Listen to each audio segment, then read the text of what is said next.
Alors, on commencera dans ce chapitre par une définition des noyaux radioactifs. Ensuite, on verra les différents types de radioactivité, les alpha, les bêta, les gamma. On parlera des relations de décroissance nucléaire pour le nombre de noyaux et pour l'activité. Ensuite, on discutera un petit peu du calcul de l'énergie libérée par une réaction nucléaire et on va conclure avec la fusion nucléaire et la fission nucléaire. Alors, commençons tout d'abord par un petit rappel sur la composition d'un atome.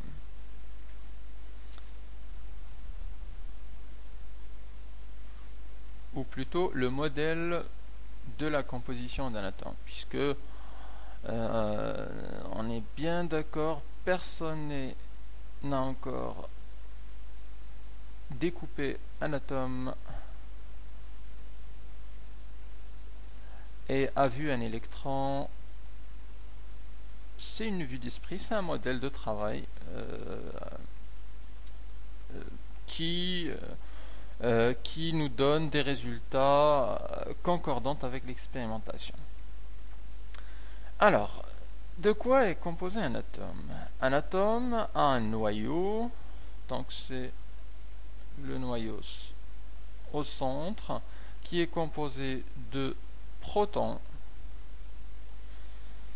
lesquels protons ont une charge positive. Il est composé de neutrons qui ont une charge nulle. Et autour du noyau, on a un nuage électronique où on a donc des électrons avec une charge négative, de façon à ce que la somme des charges positives des protons soit égale à la charge négative des électrons, pour donner un atome qui est équilibré électriquement. On dit donc l'atome équilibré électriquement. Ça veut dire qu'en fait le nombre d'électrons c'est égal au nombre de protons. Donc la charge positive égale à la charge négative. Alors dans ce chapitre, on s'intéressera particulièrement au noyau, c'est-à-dire le nombre de protons et le nombre de neutrons. Alors en particulier, on rappelle la notation des noyaux, le X, A, Z, où le Z c'est le nombre atomique,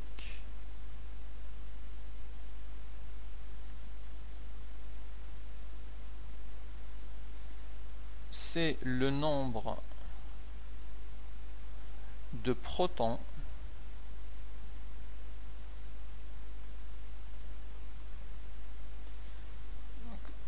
c'est le Z, et le A étant le nombre de masse, donc appelé le nombre de masse, c'est le nombre de nucléons total dans le noyau, c'est-à-dire P plus N de nucléons total. Donc on peut dire que A c'est égal au nombre de neutrons plus le nombre de protons.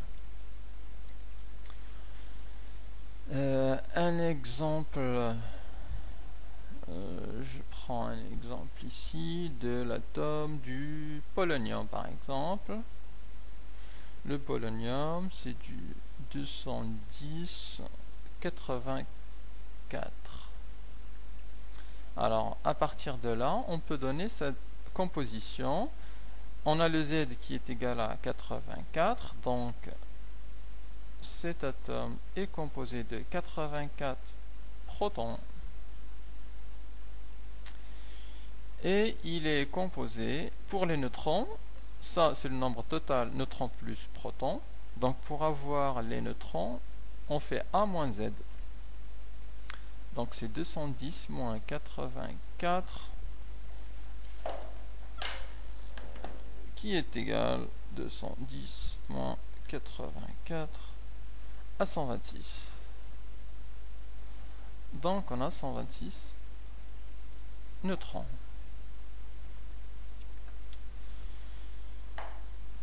Alors à partir de cette définition, on peut maintenant parler de ce que c'est qu'un noyau radioactif.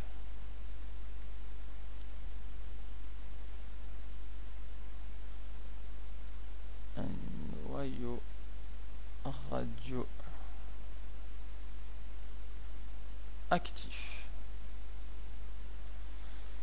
Alors, un noyau radioactif est un noyau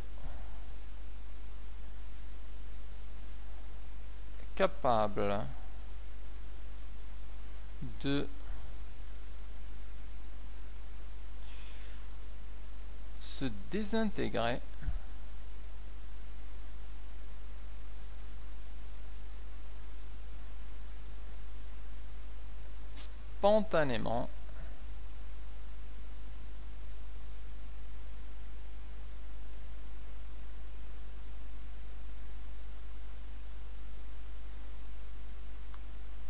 spontanément pour donner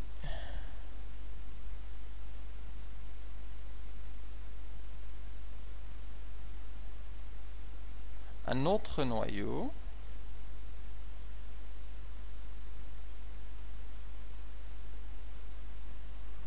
en émettant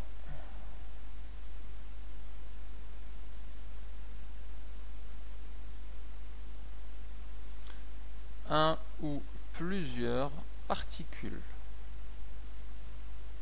ou une ou plusieurs particules. Un exemple d'un tel noyau, je garde mon exemple du polonium en disant que le polonium, il peut se désintégrer en donnant le plomb plus le hélium. On verra que ces particules, selon la nature de ces particules, on a un type de radioactivité différent. Alors, lors de cette désintégration, on a une conservation. On a des lois de conservation. Alors, je vais le noter ici.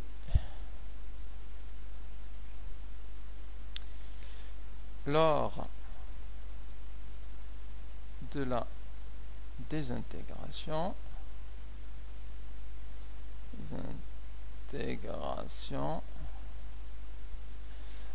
certaines propriétés, certains paramètres sont conservés.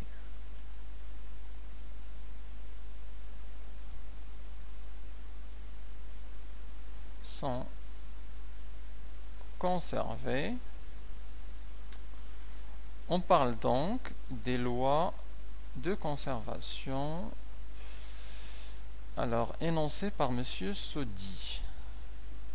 Donc, ça nous donne les lois de conservation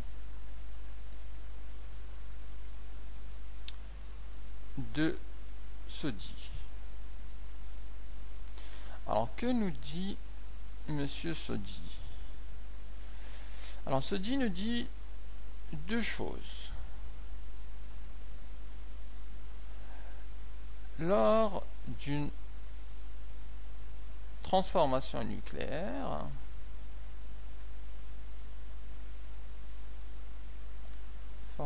fusion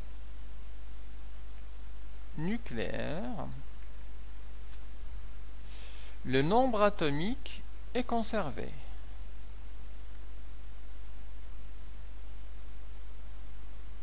Le nombre atomique est conservé.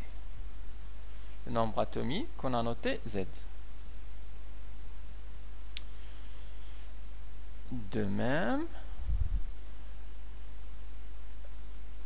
la deuxième chose, ou la deuxième loi de conservation, nous dit que lors d'une transformation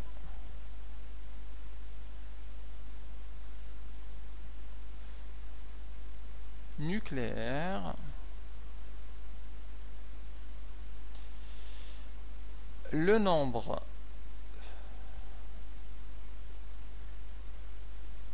de masse, c'est le nombre grand A, est aussi conservé.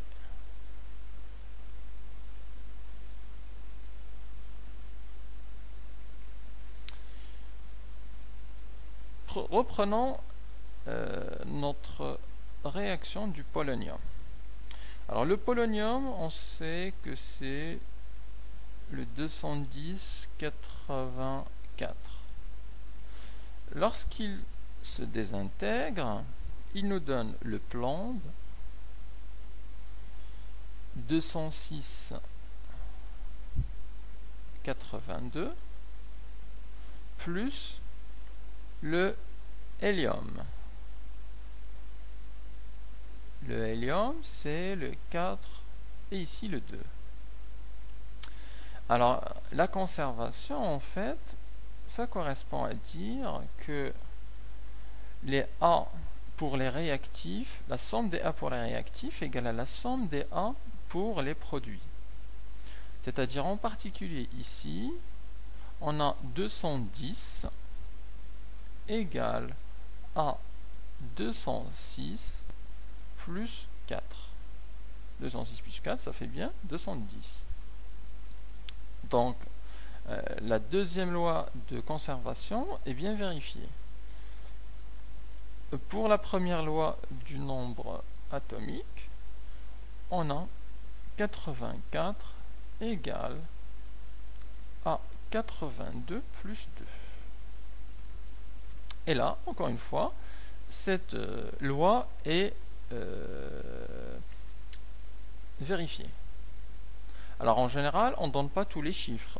En général, on met ici un X, on a ici soit mettre ici un X, on met là un Y, et on nous dit trouver le X et trouver le Y en appliquant les lois de conservation de SODI. Donc on fait 210 égale 206 plus X et 84 égale Y plus 2. On résout le système, on trouve le X et on trouve le Y.